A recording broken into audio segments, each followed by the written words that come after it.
Bismillahirrahmanirrahim. Alhamdulillah wassalatu wassalamu ala rasulillah wa alihi wa sahbihi ajma'in.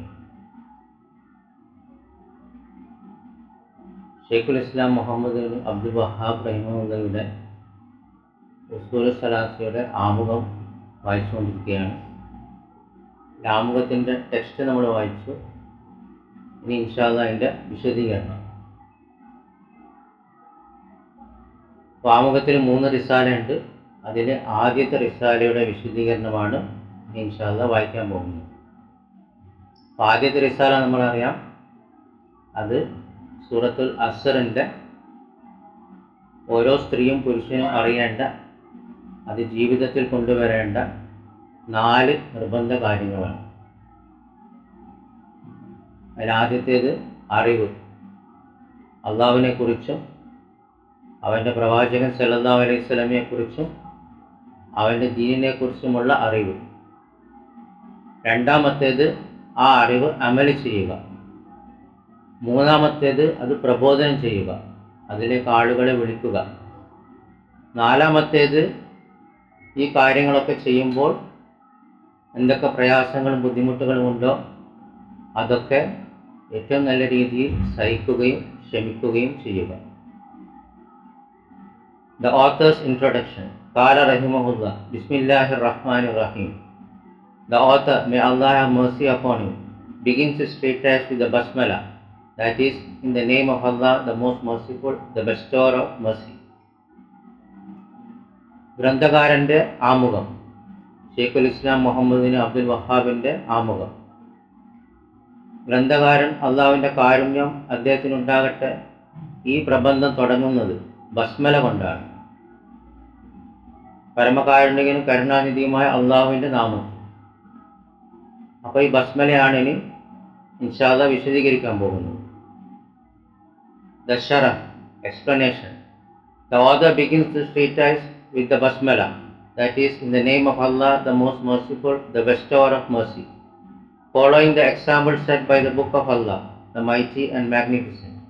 For verily it is the first thing that one sets eyes upon in the Mus'haf, and what comes before each surah except for surah Tawbah.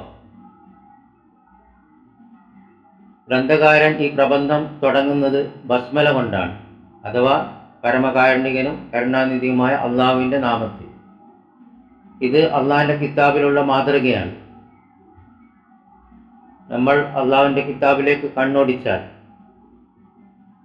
എവിടെയും കാണാം ഈ ബസ്മലയാണ്, ഓരോ സൂറത്തിൻ്റെയും മുന്നേ, സൂറത്ത് തൗബ ഒഴികെ. Also, this is something that treatises, books and compilations begin with following the example set by the book of Allah. Likewise, the Messenger sallallahu alaihi wasallam would write it in the beginning of his letters, during the time which he had written to the rulers and leaders from different parts of earth, inviting them to Islam. So he would begin his letter with the basmala. ഈ മാതൃക തന്നെയാണ് അള്ളാഹിൻ്റെ കിതാബിൻ്റെ ഈ മാതൃക, ബസ്മല കൊണ്ട് തുടങ്ങുന്നത്. പണ്ഡിതന്മാർ പുസ്തകങ്ങൾ എഴുതുമ്പോഴും പ്രബന്ധങ്ങൾ എഴുതുമ്പോഴും സമാഹാരങ്ങൾ എഴുതുമ്പോഴും പ്രവാചകൻ സല്ലല്ലാഹു അലൈഹി വസല്ലം കത്തുകൾ എഴുതിയപ്പോഴും വിവിധ ഭരണാധികാരികൾക്കും നേതാക്കന്മാർക്കും വിവിധ പ്രദേശങ്ങളിൽ അവരെ ഇസ്ലാമിലേക്ക് ക്ഷണിക്കുമ്പോഴും നബി സല്ലല്ലാഹു അലൈഹി വസല്ലം അദ്ദേഹത്തിൻ്റെ കത്ത് തുടങ്ങിയത് ബസ്മല കൊണ്ടാണ്. Also, he sallallahu alaihi wasallam would open his sermons with the basmala, and starting with the basmala is something that is indicated from the sunnah of the Messenger sallallahu alaihi wasallam. Just like Prophet Sulaiman alayhi salam began his letter with the basmala when he returned to Bilqis, the queen of Sheba. قالت يا أيها الملأ إني ألقي إلي كتاب كريم إنه من سليمان وإنه بسم الله الرحمن الرحيم Allah ta'alu alayya wa'tuni muslimina. She said, O chiefs, verily here is delivered to me a noble letter. Verily it is from Sulaiman, and verily it reads, in the name of Allah, the most gracious, the most merciful. Be you not exalted against me, but come to me as Muslims, true believers who submit to Allah with full submission. 27 അധ്യായം 29 മുതൽ 31 വരെ വചനം. So it is befitting that one should begin with the basmala in every affair that is important, as well as before beginning each treatise. നബി സല്ലല്ലാഹു അലൈഹി വസല്ലം അദ്ദേഹത്തിന്റെ പ്രഭാഷണങ്ങൾ തുടങ്ങുമ്പോഴും ബസ്മല കൊണ്ടാണ് തുടങ്ങിയത്. അതുകൊണ്ട് ബസ്മല കൊണ്ട് തുടങ്ങുക എന്നത് നബി സല്ലല്ലാഹു അലൈഹി വസല്ലമയുടെ സുന്നത്തിൽ പെട്ടതാണ്. സുലൈമാൻ അലൈഹിസ്സലാം ബിൽക്കീസ് ഷീബയിലെ രാജ്ഞിക്ക് കത്തെഴുതിയതും ബസ്മല കൊണ്ടാണ് ആരംഭിച്ചത്. അവർ പറഞ്ഞു, അല്ലയോ പ്രമാണികളെ, എനിക്ക് മാന്യമായൊരു കത്ത് ലഭിച്ചിട്ടുണ്ട്. അത് സുലൈമാനിൽ നിന്നാണ്. അതിലെഴുതിയത് പരമകാരുണികനും കരുണാനിധിയുമായ അള്ളാഹുവിൻ്റെ നാമത്തിൽ. സുലൈമാൻ പറയുന്നു അലൈഹിസ്സലാം, നിങ്ങൾ എനിക്ക് ഔന്നിത്യം കാണിക്കരുത്. നിങ്ങൾ കീഴ്പ്പെട്ടവരായി മുസ്ലിങ്ങളായിക്കൊണ്ട്, സത്യവിശ്വാസികളായിക്കൊണ്ട്, അള്ളാഹുവിന് കീഴ്പ്പെട്ടുകൊണ്ട് എൻ്റെ മുന്നിലേക്ക് വരിക. അതുകൊണ്ട് ബസ്മല തുടങ്ങലാണ് ഏത് പ്രധാനപ്പെട്ട കാര്യങ്ങളും അത് തുടങ്ങുമ്പോഴും ഏത് പ്രബന്ധം ആരംഭിക്കുമ്പോഴും ഏറ്റവും ഉചിതമായത് അത് ബസ്മല കൊണ്ട് തുടങ്ങലാണ്, ആരംഭിക്കലാണ്. In any case, those who do not begin their works with the basmala have left the prophetic sunnah and the example laid down in the book of Allah. And perhaps the reason for this is that these books of theirs contain in them no blessing, no benefit whatsoever. This is due to their leaving off the basmala in the first place, so they are deprived of benefit. What was the reason for them leaving off the basmala, other than the fact that their omitting it was because it is an act of sunnah, and they are those who flee from the sunnah, or follow blindly those who flee from the sunnah. So it is a must to be aware of the likes of these individuals. ഏതായാലും ആരെങ്കിലും അവരുടെ കൃതികൾ ബസ്മല കൊണ്ട് തുടങ്ങുന്നില്ലേ, ആരംഭിക്കുന്നില്ലേ, അവർ നബി സല്ലല്ലാഹു അലൈഹി വസല്ലമയുടെ സുന്നത്തിനെ ഒഴിവാക്കിയവരാണ്, അള്ളാഹുവിൻ്റെ കിതാബിൻ്റെ മാതൃക ഒഴിവാക്കിയതാണ്. അതുകൊണ്ട് ഈ കാരണം കൊണ്ട് ഈ പുസ്തകങ്ങളിൽ യാതൊരു ഗുണമോ അനുഗ്രഹമോ ഇല്ല. കാരണം അവർ ബസ്മല ഒഴിവാക്കി ആദ്യം തന്നെ. അതുകൊണ്ട് അവർ ഗുണം നഷ്ടപ്പെടുത്തി. എന്തുകൊണ്ടാണ് അവർ ബസ്മല ഒഴിവാക്കിയത്? കാരണം അവർ അത് സുന്നത്ത് കൊണ്ടാണ് ഒഴിവാക്കിയത്. അവർ സുന്നത്തിൽ നിന്ന് ഓടി അകലുന്നവരാണ്, അല്ലെങ്കിൽ സുന്നത്തിൽ നിന്ന് ഓടി അകലുന്നവരെ അന്ധമായി പിന്തുടരുന്നവരാണ്. അതുകൊണ്ട് നമുക്ക് നിർബന്ധമാണ് ഈ രീതിയിലുള്ള വ്യക്തികളെക്കുറിച്ച് അറിവുണ്ടാകുക, ശ്രദ്ധിക്കൽ. And the meaning of the basmala is to seek aid in the name of Allah. And what is meant by in the name of Allah is that this sentence has an unspoken part, essential to the completion of the meaning. And its full meaning is, in the name of Allah I write. The unspoken word is taken to be a verb, that is, I write, in this case. Since verbs are necessary for actions, and we understand that it is to come after in the name of Allah, and not before it, due to 2 points. 1, to seek blessing by beginning with the name of Allah, and 2, that this is a way of expressing the fact that this is the only cause for writing. എന്താണ് ബസ്മലയുടെ അർത്ഥം? അത് അള്ളാഹുവിൻ്റെ സഹായം തേടലാണ്, അള്ളാഹുവിൻ്റെ നാമത്തിൽ. അള്ളാഹുവിൻ്റെ നാമത്തിൽ എന്ന് പറഞ്ഞാൽ എന്താണ് ഉദ്ദേശിക്കുന്നത്? അതിന് പറയപ്പെടാത്തൊരു ഭാഗമുണ്ട്. ആ ഭാഗവും ഇതിൻ്റെ അർത്ഥത്തിൻ്റെ പൂർണ്ണതയ്ക്ക് നിർബന്ധമാണ്. അതുകൊണ്ട് അതിൻ്റെ പൂർണ്ണ അർത്ഥം വരിക അള്ളാഹുവിൻ്റെ നാമത്തിൽ ഞാൻ എഴുതുന്നു എന്നാണ്. ഈ പറയപ്പെടാത്ത ഭാഗം ഞാൻ എഴുതുന്നു ഈ വിഷയത്തിൽ, അത് ക്രിയയാണ്. ഏതൊരു കർമ്മത്തിനും ക്രിയ നിർബന്ധമാണ്. ഈ ക്രിയ വരേണ്ടത് അള്ളാഹുവിൻ്റെ നാമത്തിൽ എന്ന് പറഞ്ഞതിന് ശേഷമാണ്. അപ്പോൾ അള്ളാഹുവിൻ്റെ നാമത്തിൽ എന്ന് പറഞ്ഞിട്ട് ഞാൻ എഴുതുന്നു. ഇതിന് 2 കാരണങ്ങളുണ്ട്. ആ ഞാൻ എഴുതുന്നു അള്ളാഹിൻ്റെ നാമത്തിൻ്റെ ശേഷം വരണം. ഒന്ന്, അള്ളാഹിൻ്റെ അനുഗ്രഹം തേടുകയാണ് അള്ളാഹിൻ്റെ നാമത്തിൽ തുടങ്ങുമ്പോൾ. 2, ഈ എഴുത്തിൻ്റെ കാരണം അത് മാത്രമാണ് എന്ന് പ്രകടിപ്പിക്കാൻ. And it is a great introduction to begin one's sermons, books and compilations with. For a person should begin his works with seeking the assistance of Allah, and to seek the blessing by beginning with the name of Allah the Most High. അതുകൊണ്ട് ഇങ്ങനെ തുടങ്ങൽ ഒരു മഹത്തായ കാര്യം തന്നെയാണ്. ഏതൊരു പ്രഭാഷണവും, ഏതൊരു പുസ്തകങ്ങളും, ഏതൊരു സമാഹാരങ്ങളും, ഏതൊരു കൃതിയും ഒരു വ്യക്തി തുടങ്ങേണ്ടത് അള്ളാഹുവിൻ്റെ സഹായം തേടിക്കൊണ്ടും അള്ളാഹുവിൻ്റെ അനുഗ്രഹം തേടിക്കൊണ്ടുമാണ്. അങ്ങനെ അവൻ അള്ളാഹുവിൻ്റെ നാമത്തിൽ ആരംഭിക്കുന്നു. Ar-Risalatul Ula, the first Risala, treatise, the four obligatory matters which are comprised in Surah Al-Asr. Alam Rahimakallah, know, may Allah have mercy upon you. അപ്പോൾ ഷെയ്ഖുൽ ഇസ്ലാം മുഹമ്മദ് അബ്ദുൽ വഹാബ് ബിസ്മില്ല കൊണ്ട് തുടങ്ങി. അങ്ങനെ ആ ബിസ്മില്ലൻ്റെ ഷറഹ് നമ്മൾ വായിച്ചു. ഇനി ആദ്യത്തെ റിസാലയിലേക്ക് പോകുകയാണ്. അപ്പോൾ ആദ്യത്തെ റിസാല പ്രബന്ധം സൂറത്ത് അസറിലെ 4 നിർബന്ധ കാര്യങ്ങളാണ്. ഷെയ്ഖ് ആരംഭിക്കുകയാണ്, അറിയുക അള്ളാഹുവിൻ്റെ കാരുണ്യം നിൻ്റെ മേലുണ്ടാകട്ടെ. അപ്പോൾ ഇനി ഏലം അറിയുകയും റഹിമക്കല്ല അള്ളാഹിൻ്റെ കാരുണ്യം നിനക്കുണ്ടാകട്ടെ എന്നതിൻ്റെയും വിശദീകരണമാണ്. The Sharh, explanation. The author, may Allah have mercy upon him, stated, no, it is a word that points to the importance of the subject matter. So when the author said, no, then the meaning of it is that the affair which you are about to embark upon is an important matter. And this word is that which indicates that the subject is one is about to begin with is of the utmost importance. അപ്പോൾ ഗ്രന്ഥകാരൻ അള്ളാഹുവിൻ്റെ കാരുണ്യം അദ്ദേഹത്തിന് ഉണ്ടാകട്ടെ പറഞ്ഞു, അറിയുക. ഈ വാക്ക് ഈ വിഷയവുമായി ബന്ധപ്പെട്ട് പ്രധാനപ്പെട്ട ഒരു വാക്കാണ്. അപ്പോൾ അറിയുക എന്ന് ഗ്രന്ഥകാരൻ പറയുമ്പോൾ അതിനർത്ഥം ഒരു പ്രധാനപ്പെട്ട കാര്യമാണ് ഇവിടെ സംസാരിക്കാൻ പോകുന്നത്.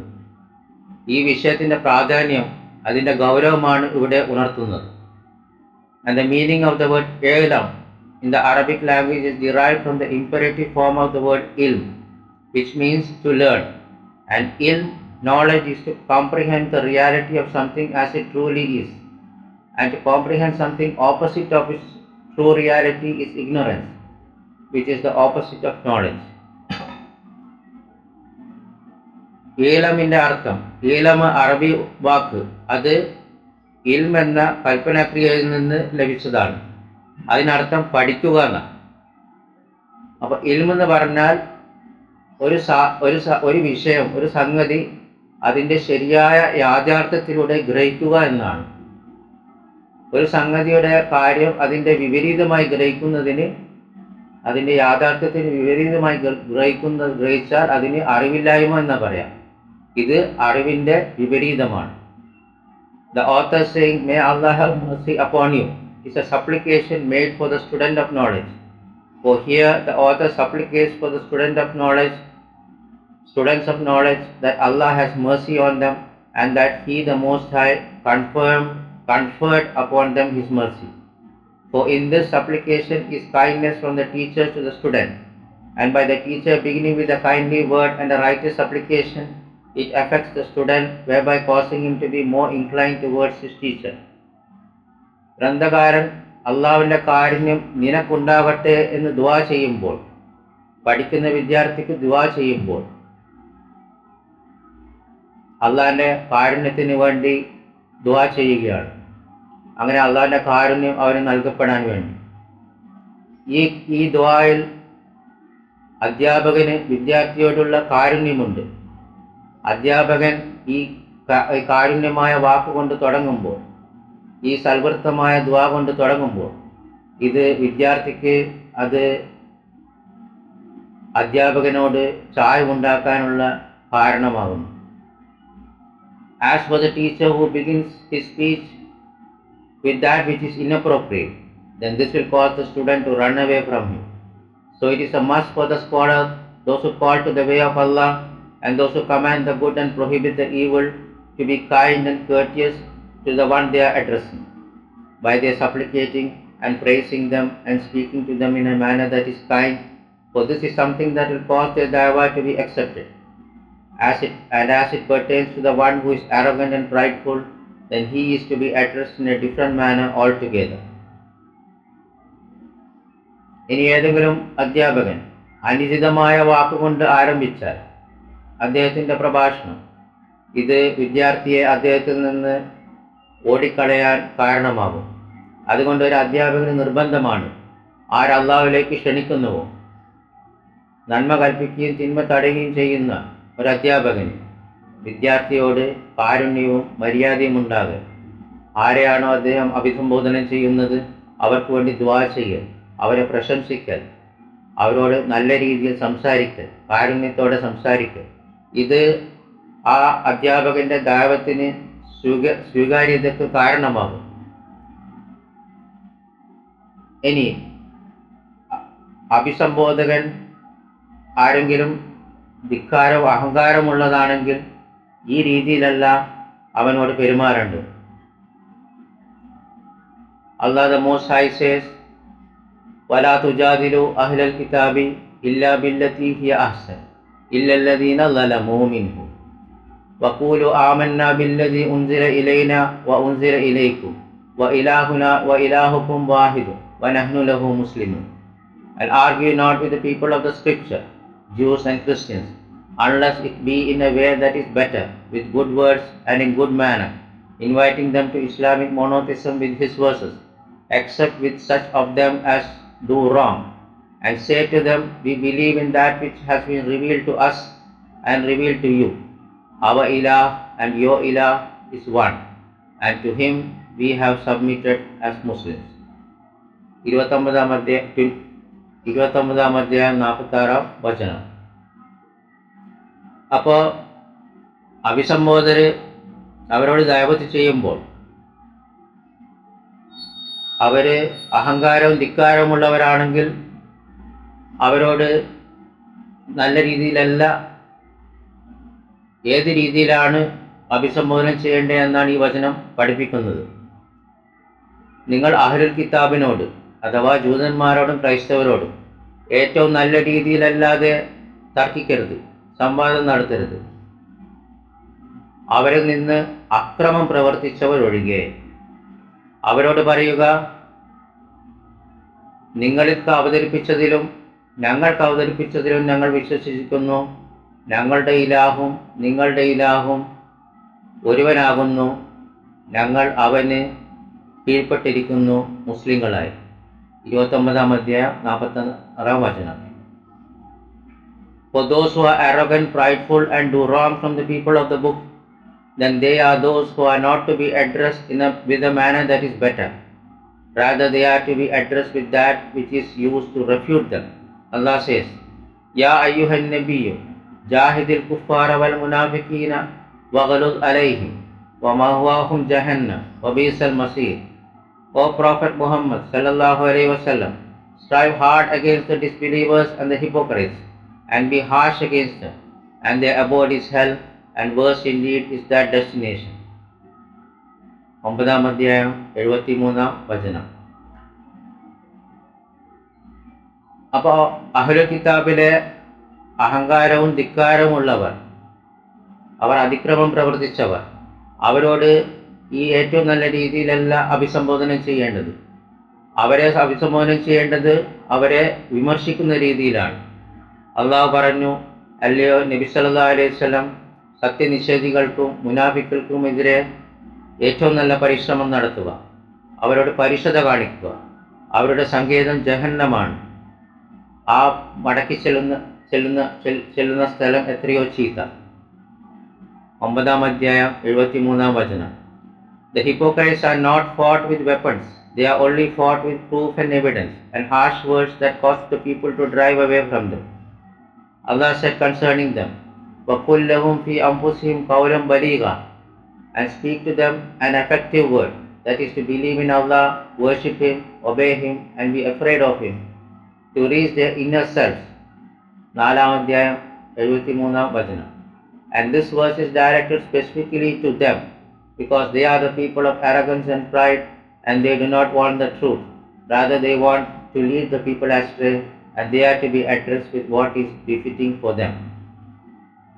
അപ്പോൾ മുനാഫിക്കളോട് എങ്ങനെയാണ് ജിഹാദ് ചെയ്യേണ്ടത്, എങ്ങനെയാണ് അവരോട് സമരം ചെയ്യേണ്ടത്? അത് ആയുധങ്ങൾ കൊണ്ടല്ല, പിന്നെയോ തെളിവ് കൊണ്ടും പരുഷമായ വാക്കുകൾ കൊണ്ടുമാണ്. എന്നാലേ ജനങ്ങൾ അവരിൽ നിന്ന് അകന്നു പോവുകയുള്ളൂ. അള്ളാഹു പറഞ്ഞു, അവരോട് മനസ്സിൽ തട്ടുന്ന വാക്ക് പറയുക. അവരുടെ മനസ്സിലേക്ക് കയറുന്ന വാക്ക്, മനസ്സിൽ തട്ടുന്ന വാക്ക് പറയുക. 4-ാം അധ്യായം 73-ാം വചനം. അഥവാ അള്ളാഹുവിൽ വിശ്വസിക്കാനും അവനെ ആരാധിക്കാനും അവനെ അനുസരിക്കാനും അവനെ ഭയപ്പെടാനും. ഈ വചനം അവർക്ക് പ്രത്യേകമായിട്ടുള്ളതാണ്. കാരണം അവർ അഹങ്കാരവും ധിക്കാരവും ഉള്ളവരാണ്.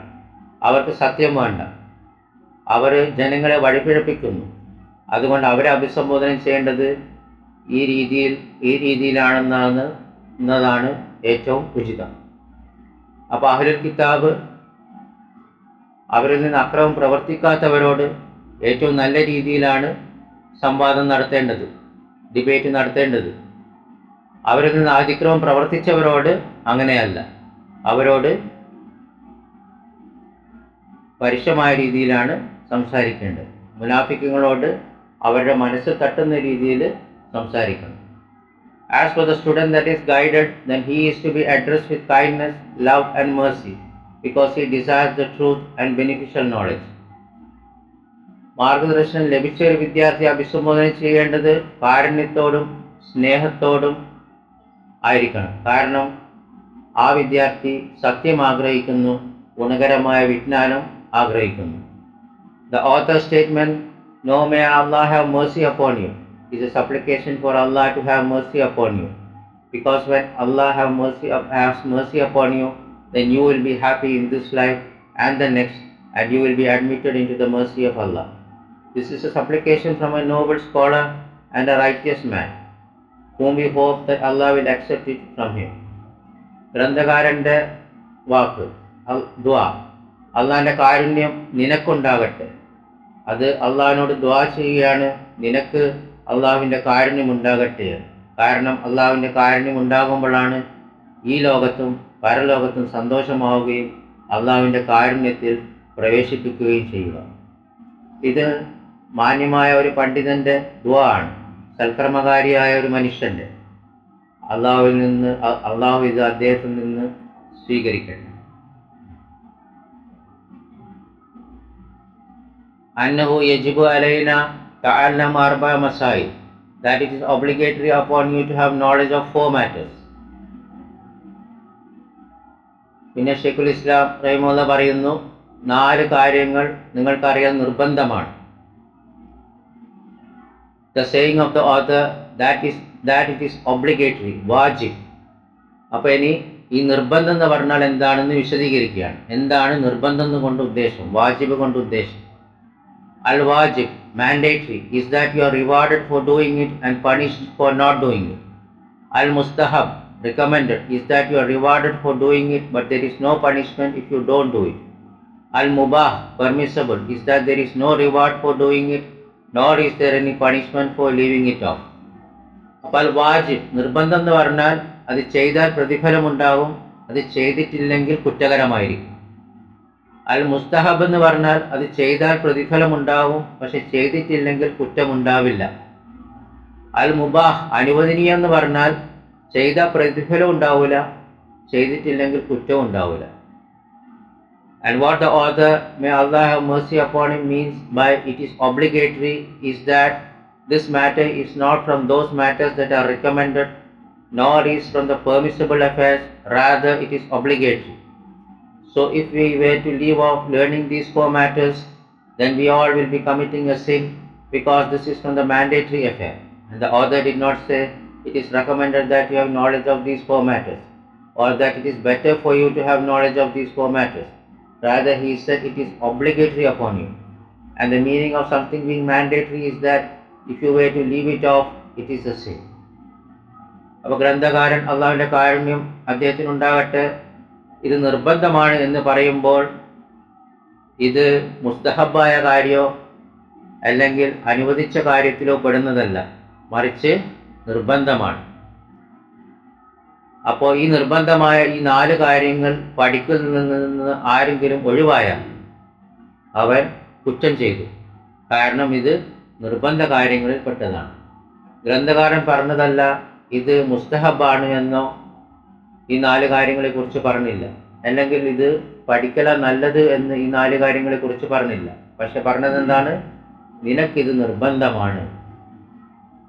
അപ്പോൾ ഇത് നിർബന്ധമാണ് എന്ന് പറഞ്ഞാൽ അത് ഒഴിവാക്കിയാൽ കുറ്റകരമാണ്. And the knowledge is not obtained except through learning. And learning is such that it is in need of great care, exerting oneself and taking advantage of one's time. Also it is in need of comprehension and the presence of one's mind. All of this is what is meant by learning. അറിവ് കിട്ടണമെങ്കിൽ അത് പഠിക്കണം. പഠിക്കണമെന്ന് പറഞ്ഞാൽ അതിന് വളരെയധികം ശ്രദ്ധ ചെലുത്തണം. സ്വന്തത്തിന് അതിനു വേണ്ടി പരിശ്രമിക്കണം. അതിന് സമയം ചെലവാക്കണം. അത് ഗ്രഹിക്കണം. അതിന് മനസ്സിൻ്റെ സാന്നിധ്യം ഉണ്ടാകണം. ഇതെല്ലാമാണ് പഠിത്തം കൊണ്ട്, പഠിക്കണം എന്നുകൊണ്ട് ഉദ്ദേശിക്കുന്നത്. 4 matters. This means you have to study them, and reason for them being called masail, issues, is that it is necessary that an individual will be asked concerning these matters and their meanings. 4 കാര്യങ്ങൾ പഠിക്കണമെന്ന് പറഞ്ഞത്, അതിന് മസായിൽ കാര്യങ്ങൾ എന്ന് പറഞ്ഞതിന് കാരണം ഇത് ഓരോ വ്യക്തിക്കും നിർബന്ധമാണ്. ഇതിനെക്കുറിച്ച് നാളെ ചോദ്യം ചെയ്യുകയും ഇതിൻ്റെ അർത്ഥങ്ങളെക്കുറിച്ചുമെല്ലാം നാളെ ചോദ്യം ചെയ്യപ്പെടും. അൽ ഊല അൽ ഇൽം, the first matter is knowledge. അപ്പോൾ ആദ്യത്തെ കാര്യം സൂറത്ത് അസ്ൽ പറഞ്ഞത് എന്താ? അറിവ്. ഇനി ആ അറിവിൻ്റെ വിശദീകരണമാണ്. ദ ഷറഹ്, explanation. What the author intends by knowledge here is the legislative knowledge, because it is that which is obligatory to have knowledge of, and having knowledge of these 4 matters is obligatory upon every Muslim, whether male or female, free person or slave, rich or poor, ruler or subject. It is mandatory for each Muslim to have knowledge of these 4 matters. അപ്പോൾ ഗ്രന്ഥകാരൻ ഉദ്ദേശിക്കുന്നത് ഇൽമ കൊണ്ട്, അറിവ് കൊണ്ട്, അത് ശരഈയായ അറിവാണ്. അള്ളാഹു നിയമമാക്കിയ അറിവുകൾ. ഇത് നിർബന്ധമാണ്. ഈ 4 കാര്യങ്ങൾ ഓരോ മുസ്ലിം സ്ത്രീക്കും പുരുഷനും, അടിമക്കും സ്വതന്ത്രനും, ധനികനും ദരിദ്രനും, ഭരണാധികാരിക്കും പ്രജക്കും, ഇത് ഓരോ മുസ്ലിമിനും ഈ 4 കാര്യങ്ങൾ അറിയാൻ, ഇതിൻ്റെ വിജ്ഞാനം അറിയാൻ നിർബന്ധമാണ്. And the people of knowledge have termed this wajibul aini or farl ain, individual obligation, which is something that is mandatory upon every one of the Muslims, like the 5 obligatory prayers that are enjoined upon the men and the women, and it is enjoined upon the men to perform congregational prayer inside the masajid. To have knowledge of these 4 matters is mandatory on each individual Muslim. Due to this reason, author did not say it is obligatory upon us or upon some of us. Rather, he only said it is obligatory upon you. പണ്ഡിതന്മാർ പറഞ്ഞിട്ടുണ്ട് വാജിബുൽ ഐൻ അല്ലെങ്കിൽ ഫർള് ഐൻ, അതായത് ഓരോരാൾക്കും നിർബന്ധം എന്ന് പറഞ്ഞാൽ അത് ഓരോ മുസ്ലിമിനും നിർബന്ധമാണ്. ഏതുപോലെ 5 നിർബന്ധ നിസ്കാരം പോലെ അത് ഓരോ പുരുഷനും സ്ത്രീക്കും നിർബന്ധമാണ്. പുരുഷന്മാർക്ക് ജമാഅത്തായി മസാജിദ് നിസ്കരിക്കൽ നിർബന്ധമാക്കിയതുപോലെ ഈ 4 കാര്യങ്ങൾ അറിയാൻ, അതിൻ്റെ വിജ്ഞാനമുണ്ടാക്കാൻ ഓരോ മുസ്ലിമിനും നിർബന്ധമാണ്. അതുകൊണ്ട് ഗ്രന്ഥകാരൻ പറഞ്ഞില്ല ഇത് നമുക്ക് നിർബന്ധമാണ് അല്ലെങ്കിൽ നമ്മളിലെ ചിലർക്ക് നിർബന്ധമാണ് എന്നല്ല മറിച്ച് പറഞ്ഞത് ഇത് നിനക്ക് നിർബന്ധമാണ് എന്നാണ്. There are 2 types of knowledge. First, that which is obligatory for each individual to have knowledge of, and this is something no one has an excuse to remain ignorant of. Also, a person's religion is not established except with it. Examples of this are the 5 pillars of Islam, which are Shahadatain, the 2 testimonies of faith, that is bearing witness that none has the right to be worshipped except Allah, and that Muhammad is the messenger of Allah, establishing the prayer, paying the zakah, fasting in the month of Ramadan, and making pilgrimage to the sacred house of Allah. It is not permissible for a Muslim to remain ignorant of the 5 pillars of Islam. Rather, it is incumbent upon him to have knowledge of them. This is because having knowledge of the meaning of the Shahadatain is to have knowledge of one's Aqidah, belief, creed, and the Muslim should learn his Aqidah for the purpose of acting upon it, and he should learn the opposite of it in order to avoid it. And all of this is what is comprised in the Shahadatain. ഇനി വിജ്ഞാനം എന്ന് പറഞ്ഞാൽ, അറിവെന്ന് പറഞ്ഞാൽ അതിന് 2 ഇനങ്ങളുണ്ട്. അതിൽ ആദ്യത്തേത് ഓരോ വ്യക്തിക്കും നിർബന്ധമാണ്. ഇതിൽ നിന്ന് ആർക്കും എനിക്കറിയില്ല എന്ന് പറഞ്ഞ് ഒഴിഞ്ഞു മാറാൻ സാധ്യമല്ല. ഒരാളുടെ മതം ഇതിൻ്റെ മേലിലല്ലാതെ സ്ഥാപിക്കപ്പെട്ടിട്ടില്ല. ഇതിനുള്ള ഉദാഹരണമാണ് ഇസ്ലാമിൻ്റെ 5 തൂണുകൾ, 2 ഷഹാദത്ത് കലിമ. ആരാധനക്കർഹൻ സത്യപ്രകാരമായ അള്ളാഹു അല്ലാതെ ഒരു ഇലാഹുമില്ല എന്ന് സാക്ഷ്യപ്പെടുത്തലും മുഹമ്മദ് നബി സല്ലല്ലാഹു അലൈഹി വസല്ലം അള്ളാഹുവിൻ്റെ ദൂതനാണെന്ന് സാക്ഷ്യപ്പെടുത്തലും, നമസ്കാരം നിലനിർത്തലും, സക്കാത്ത് കൊടുക്കലും, റമദാനിൽ നോമ്പനുഷ്ഠിക്കലും, അള്ളാഹിൻ്റെ ഭവനത്തിൽ ഹജ്ജിന് പോകലും, ഇതിനെക്കുറിച്ചൊന്നും അറിവില്ലാതിരിക്കൽ, ഈ 5 തൂണിനെക്കുറിച്ച് അറിവില്ലാതിരിക്കൽ ഒരു മുസ്ലിമിനും പാടില്ലാത്തതാകുന്നു. ഇതെല്ലാം അറിയൽ നിർബന്ധമാണ്. കാരണം 2 ഷഹാദത്തിൻ്റെ അറിവുണ്ടാകൽ വിശ്വാസത്തിൻ്റെ അറിവുണ്ടാകലാണ്. ഒരു മുസ്ലിമിന് വിശ്വാസത്തിൻ്റെ അറിവുണ്ടാവുകയും അതനുസരിച്ച് അവൻ പ്രവർത്തിക്കുകയും വേണം, അമൽ ചെയ്യുകയും വേണം. ഇതിൻ്റെ നേർവിപരീതവും അറിയണം, അവൻ അറിയണം, എന്നാലേ അത് ഒഴിവാക്കാൻ പറ്റുള്ളൂ. ഇതെല്ലാം ഷഹാദത്തെയും 2 ഷഹാദത്തിൽ ഉൾപ്പെട്ടതാണ്. Likewise, he should learn the prerequisites and pillars to the prayer as well as the obligatory and sunan elements to the prayer. He should learn all of this in detail. And it is not sufficient that he merely prays while not having knowledge of the rulings of the prayer. How can a person do an action while he does not know how this action is to be performed? How can he perform the prayer while being ignorant of its rulings? It is a must that he knows the rulings of the prayer and what things nullify it. It is a must that he has knowledge of all this. അതേപോലെ നിസ്കാരത്തിൻ്റെ തൂണുകൾ, അതിൻ്റെ വാജിബാത്തുകളും ഷർത്തുകളുമെല്ലാം അതിൻ്റെ സുന്നത്തുകളുമെല്ലാം അറിയൽ നിർബന്ധമാണ്. ഇതെല്ലാം വളരെ വിശദമായി തന്നെ അവൻ അറിയണം, പഠിക്കണം. അവൻ വെറും നിസ്കരിച്ചാൽ മാത്രം പോരാ, അതിൻ്റെ നിയമങ്ങൾ അറിയണം. എങ്ങനെയാണ് ഒരു വ്യക്തിക്ക് ഒരു പ്രവൃത്തി ചെയ്യാൻ സാധിക്കുക അവന് അതിനെക്കുറിച്ച് അറിവില്ലെങ്കിൽ? എങ്ങനെയാണ് ഒരാൾക്ക് നിസ്കരിക്കാൻ കഴിയുക അവൻ അതിൻ്റെ നിയമങ്ങൾ അറിയില്ലെങ്കിൽ? അതുകൊണ്ട് നിസ്കാരത്തിൻ്റെ നിയമങ്ങൾ അറിയൽ നിർബന്ധമാണ്. അതിനെ അസാധുവാക്കുന്ന കാര്യങ്ങൾ എന്തൊക്കെയെന്ന് അറിയൽ നിർബന്ധമാണ്. ഇതിനെക്കുറിച്ചെല്ലാം അറിയൽ അവന് നിർബന്ധമാണ്. Likewise, the same goes for the rulings of zakah, fasting and hajj. So, for example, if he desires to perform hajj, it is incumbent upon him to have knowledge of his rulings, as well as umrah, the lesser hajj, for the purpose of performing these prescribed acts of worship according to their legislation. And this first type of knowledge is such that no one has an excuse to remain ignorant of it, and it is what is referred to as fardul ain, individual obligation.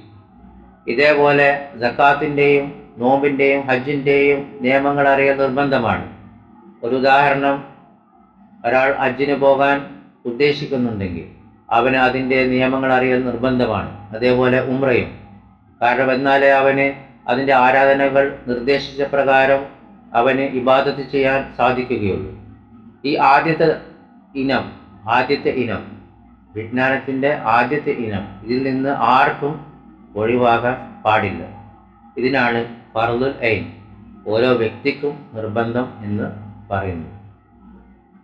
രണ്ടാമത്തെ ഇനം ഇൻഷാ അല്ലാഹ് അടുത്ത ആഴ്ച എടുക്കാം. സുബ്ഹാനകല്ലാഹുമ്മ വബിഹംദിക അശ്ഹദു അൻ ലാ ഇലാഹ ഇല്ലാ അൻത അസ്തഗ്ഫിറുക വഅതൂബു ഇലൈക്.